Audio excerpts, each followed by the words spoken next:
Ahojte, vítam vás pri sledovaní relácie Ice Time. Moje meno je Lukáš Liška a spolu budeme zbierať minúty na slovenských klziskách. V prvej epizóde sa budeme venovať úradujúcemu majstrovi, ktorým je Nitra minulú sezónu napísala neuveriteľnú rozprávku. Do predkola nastupovala z 8. miesta, kde Corgoni dokázali poraziť Duklu Trenčín 3-2 na zápasy a tak nasledovalo štvrťfinále proti favorizovanému Popradu, ktorý prvýkrát v histórii klubu ovládol základnú časť.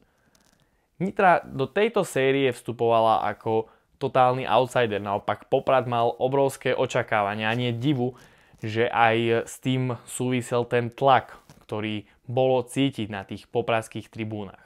Séria bola poriadne vybičovaná. Určite si všetci pamätáme tú bitku v druhom zápase, kedy hráči v závere už toho mali fakt dosť a celá tá bitka vyústila z obrovských nervov. Na jednej strane Poprad, ktorý chcel titul, darmo v tom prostredí bolo to cítiť, no potom bola tu Nitra, ktorá si ten hokej užívala a darmo, darilo sa im. Kľúčových momentov v tejto série bolo viacero. Jedným z nich je určite aj zranenie brankára Adama Vaja. No Filip Belani sa nezhostil vôbec zle brankárskej pozície a mám pocit, že v istých zápasoch podal veľmi isté výkony a zda si až priam žiadal to miesto v bráne Popradu. No však sériu rozhodol podľa mňa zápas číslo 5, kedy sa ten chlieb lámal v tretej tretine tohto zápasu. Nitra prehrávala o 3 góly pred treťou tretinou v 5. zápase, avšak prišiel moment, ktorý asi nikto nečakal. Poprad na domácom ľade inkasoval v tretej tretine od Nitry 3 góly. A nie že len 3, dokonca aj ten štvrtý, ktorým Nitra otočila to skóre a myslím si, že šokovala nielen Poprad, ale aj celú hokejovú verejnosť. Okrem Nitrančanov samozrejme, tí určite verili do poslednej sekundy, ale ak si pamätáme ten herný prejav, ako si tí hráči to celé užívali. No a už zápas pečatili v 6. zápase a tak sériu ovládli 4-2.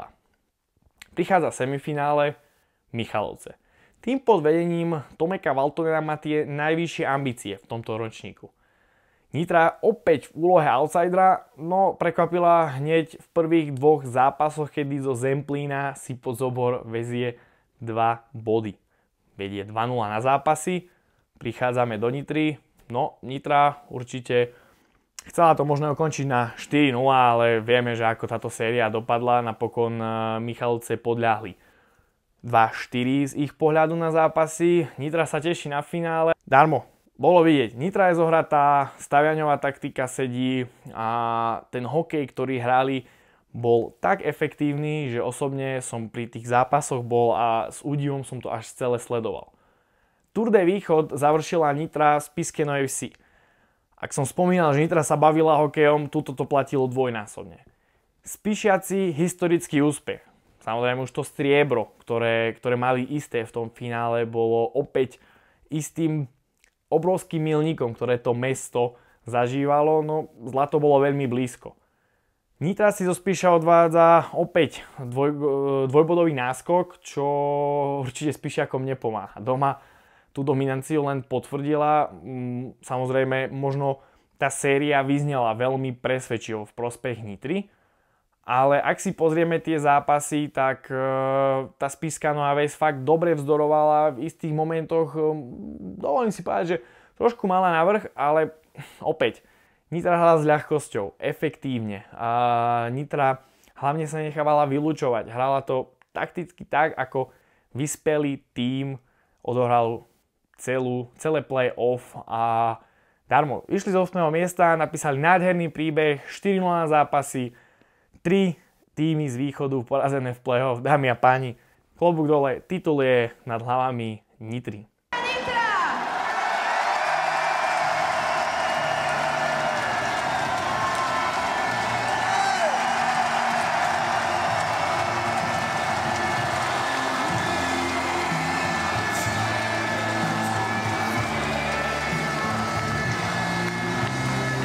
Antonín Staviaňa.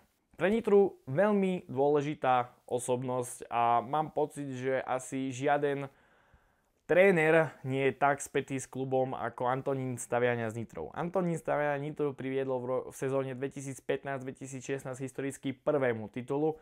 Tentokrát ju dovedol druhýkrát k titulu Slovenskej extraligy. No, druhýkrát titul, druhýkrát odchod z Nitry.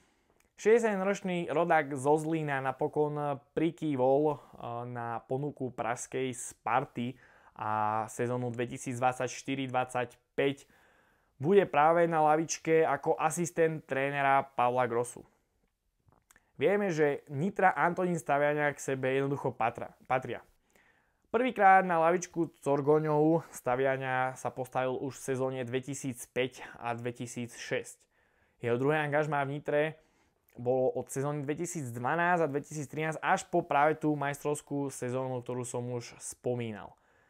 V sezónach 2016-17 a 17-18 opäť išiel do rodného Česka, konkrétne do Českých Budějovíc a práve tú druhú sezónu už tam nedokončil. Vrátil sa do Nitry, podpísal to opäť na 1 rok.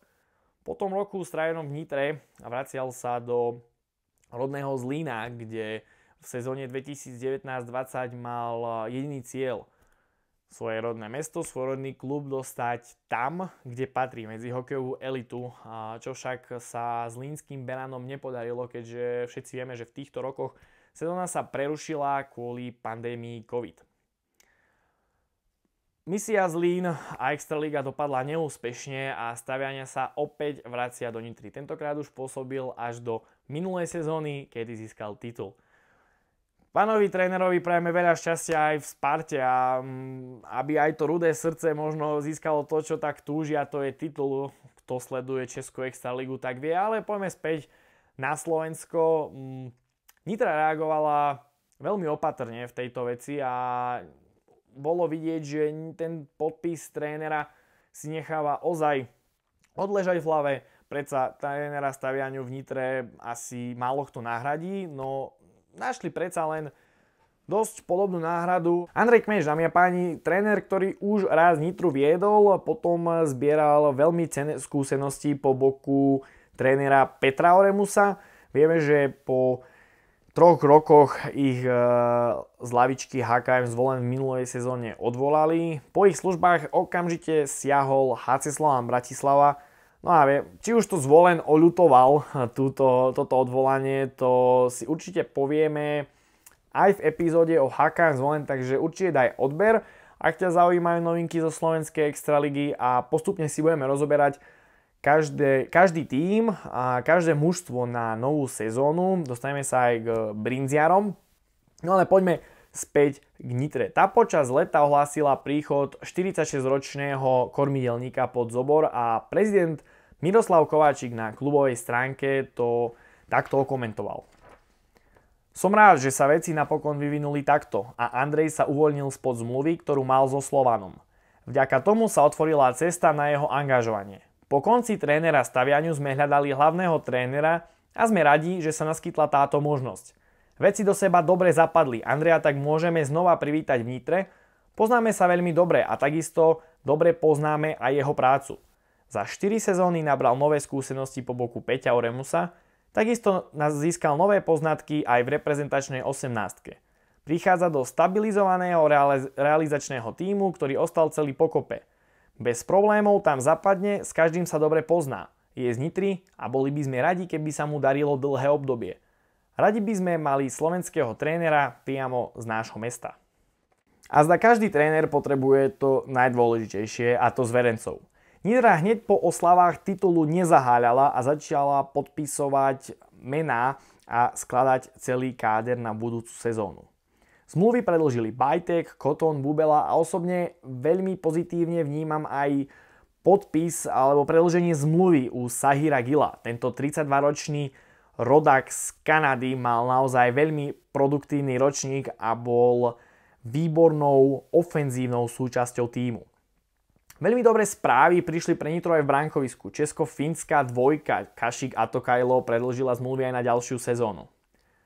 Prvou novou posilou, ktorú Nitra ohlásila, bol Karol Čáni. Staronová tvár v Nitre, ktorá pred rokom hájila farby zvolenského HKM Zvolen taktiež v apríli pomohla maďarskej reprezentácii dostať sa opäť medzi elitnú kategóriu. A tak Maďari aj s prispením práve Karola Čaniho, ktorý má slovensko-maďarské občianstvo, si zahrajú majstrovstvá sveta, ktoré sa budú konať vo Švédsku a v Dánsku. Nitru môže určite tešiť aj podpis celého tretieho útoku v zložení Lacka, Okoličani a Čederle.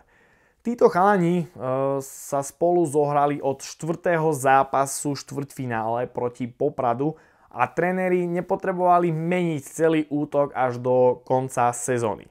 Ak by som mohol vypichnúť jedno meno, tak je to určite Sebastian Čederle, ktorý po návrate na Slovensko hokejovo, ale aj bodovo dosť rastie a je vidieť, ako na ľade necháva naozaj všetko. Necháva tam to srdce a o tomto chalanovi budeme ešte počuť. Či už v drese Nitry, alebo možno aj v iných kluboch, ale myslím si, že túto sezónu bude mať aj na lepšiu pozíciu. Ak nadviaže práve na tie výkony z minulej sezóny, tak určite sa má šancu prebojovať do vyšších útokov, po prípade do budúcej sezóny si vyželať, alebo respektíve získať lepší kontrakt, možno aj mimo Slovenskej republiky. Ale to už predbiehame. Každopádne Sebastianovi prajeme veľa šťastia a nech sa mu darí v tejto sezóne. Ak na niečom tým Nitry má stáť, tak je to jeho základný pilier a už určite všetci asi vieme, že kto v Nitre je tým pravým lídrom a kto tú kabínu naozaj dokáže strhnúť z hráčských radov.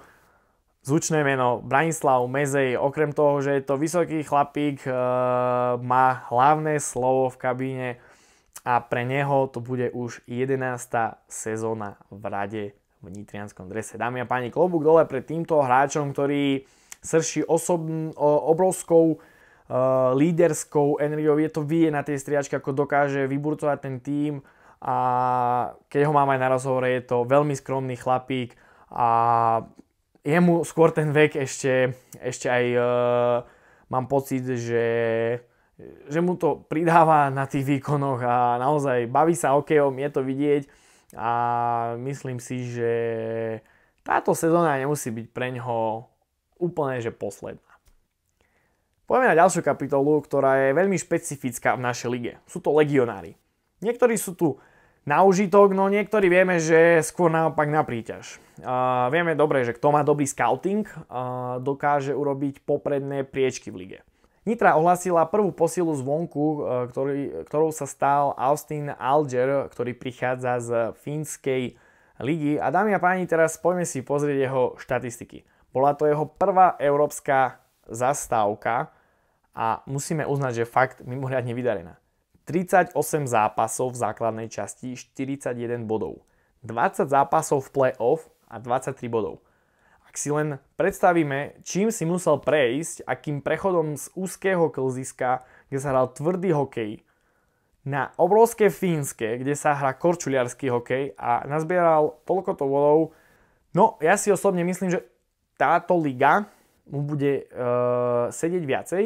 Mnohí zámorskí hráči to aj potvrdili, že naša liga je veľmi tvrdá, dosť sa podobá práve tým zámorským, čiže ak vo Fínsku dokázal byť takto produktívny, zatiaľ to vyzerá ako veľmi kvalitný podpis pre Nitru. Uvidíme, čo ďalej ešte nám prinesie nitriansky klub. Vieme, že v útoku, čo sa týka legionárov a celkovo hráčov, sú tam ešte voľné miesta.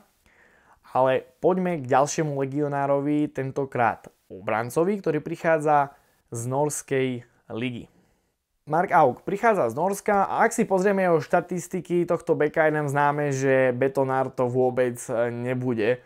Základnú časť minulej sezóny takmer celú vynechal, odohral len 11 zápasov, ale v play-off už bol veľmi platným hráčom svojho tímu. Rozhodne tohto beka budem sledovať, lebo podľa tých čísel zatiaľ to vyzerá, že to bude druhý Matthew Meoni. Každý, kto si pamätá Meoniho, tak vie, že tento bek rozhodne bol platný asi viacej v útoku ako v obrane. No ale uvidíme, čo prinesie liga. Momentálne má Nitra kostru týmu jasnú, na súpiske zatiaľ figuruje 7 bekov a 12 útočníkov. Ak sa vrátim k slovenským hráčom, tak dobrý podpis momentálne Nitra urobila s Robertom Bačom, ktorým sa dohodla na 3-ročnej spolupráci. Určite veľmi platný hráč, ak trošku zníži ten počet trestných minút.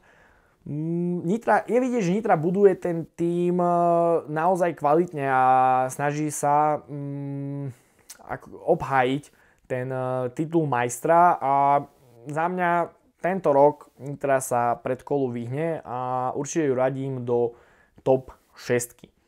Čo je pre Nitru pozitívne je aj to, že Samo Buček ostal doma, kde mu to ide najlepšie. Rovnako ako Antonín Stavian je spätý s Nitrou, tak práve Samo Buček prostredie v Nitre mu praje. Minuloročný MVP playoff čísla má v Nitre vynikajúce. Ak si pozrieme jeho štatistike, tak pod zoborom mu to sype.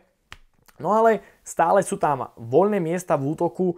Koho Nitra podpíše, ako som spomínal, stále je tam voľný legionár, stále je tam voľné miesto útoku. Obrana zatiaľ vyzerá byť plná. Každopádne budeme to monitorovať a uvidíme, či nás Nitra prekvapí. Momentálne ju čaká 7 prípravných zápasov proti tímom zo 6 krajín. No a uvidíme, čo nám napovie príprava.